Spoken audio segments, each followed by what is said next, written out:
Assalamualaikum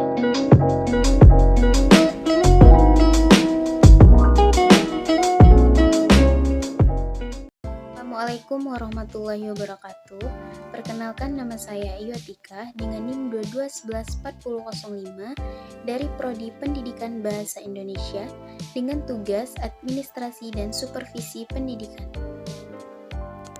Pada pertemuan kali ini, kita akan membahas tentang konsep dasar administrasi sarana dan prasarana, proses administrasi sarana dan prasarana, serta peran guru dalam administrasi sarana dan prasarana.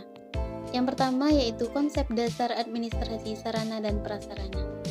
Administrasi sarana dan prasarana adalah rangkaian kegiatan yang dilakukan untuk menunjang proses pembelajaran, baik secara langsung maupun tidak langsung, dengan memanfaatkan sumber daya manusia dan sumber daya alam yang ada guna mencapai tujuan pendidikan secara efisien dan efektif. Yang kedua, ada proses administrasi sarana dan prasarana. Proses dalam administrasi sarana dan prasarana terdiri dari beberapa proses. Adapun proses tersebut meliputi perencanaan, pengadaan, inventarisasi, penyaluran, pemanfaatan dan pemeliharaan, penghapusan, serta pengawasan.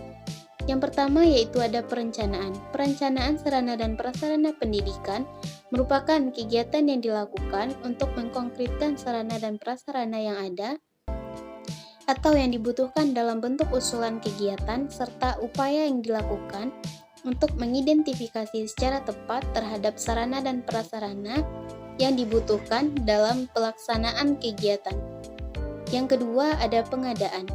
Pengadaan adalah usaha yang dilakukan untuk merealisasikan atau mewujudkan sarana dan prasarana yang dibutuhkan sesuai dengan rencana yang telah disusun, baik melalui pembelian, hibah, hadiah, menyewa, dan sebagainya.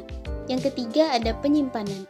Penyimpanan adalah kegiatan yang dilakukan untuk menampung barang milik kekayaan negara atau unit kerja berdasarkan hasil dari pengadaan pada tempat atau wadah tertentu yang biasanya disebut dengan gudang, dengan mempedomani aturan dan ketentuan yang berlaku.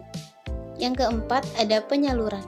Penyaluran adalah kegiatan yang dilakukan untuk pemindahan barang dan tanggung jawab pengelolaan barang dari seseorang kepada orang lain atau dari unit kerja kepada unit kerja yang lain.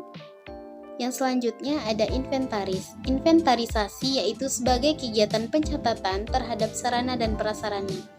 Tujuan inventarisasi sarana dan prasarana yang pertama yaitu sebagai bukti secara tertulis terhadap kegiatan pengelolaan barang, sehingga dapat dipertanggungjawabkan. Yang kedua ada memudahkan dalam pengecekan barang. Yang ketiga ada memudahkan dalam pengawasan serta agar peralatan tidak mudah hilang. Yang selanjutnya ada pemanfaatan. Pemanfaatan dan pemeliharaan. Pemeliharaan adalah kegiatan yang dilakukan untuk mengusahakan agar barang atau bahan kotor tetap dalam keadaan baik atau siap untuk dipakai. Terdapat beberapa dalam tujuan pemeliharaan sarana dan prasarana pendidikan. Yang pertama, agar barang tidak kadaluarsa. Yang kedua, agar barang tidak mudah susut. Yang ketiga, ada agar barang tidak mudah rusak karena pengaruh suhu atau cuaca, serta agar sarana dan prasarana selalu dalam keadaan bersih. Yang kelima, ada agar barang tidak mudah hilang. Yang selanjutnya ada penghapusan. Penghapusan adalah suatu proses kegiatan yang bertujuan untuk mengeluarkan atau menghapus daftar barang-barang milik negara dari daftar inventaris negara berdasarkan peraturan perundang-undangan yang berlaku. Yang selanjutnya ada pengawasan.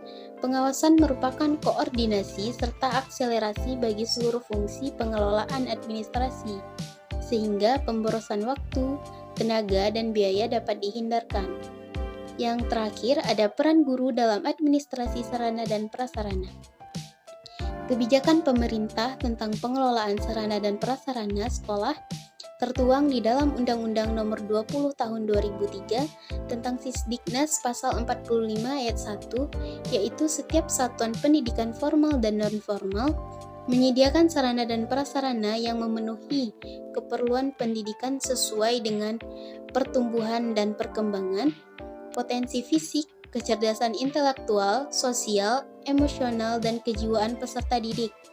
Adapun peran guru dalam administrasi sarana dan prasarana sekolah yaitu yang pertama, terlibat dalam perencanaan pengadaan alat bantu pengajaran. Yang kedua, terlibat dalam pemanfaatan dan pemeliharaan alat bantu pengajaran yang digunakan guru, serta pengawasan dalam penggunaan alat praktek oleh siswa. Sekian penyampaian materi dari saya, semoga dapat bermanfaat. Assalamualaikum warahmatullahi wabarakatuh.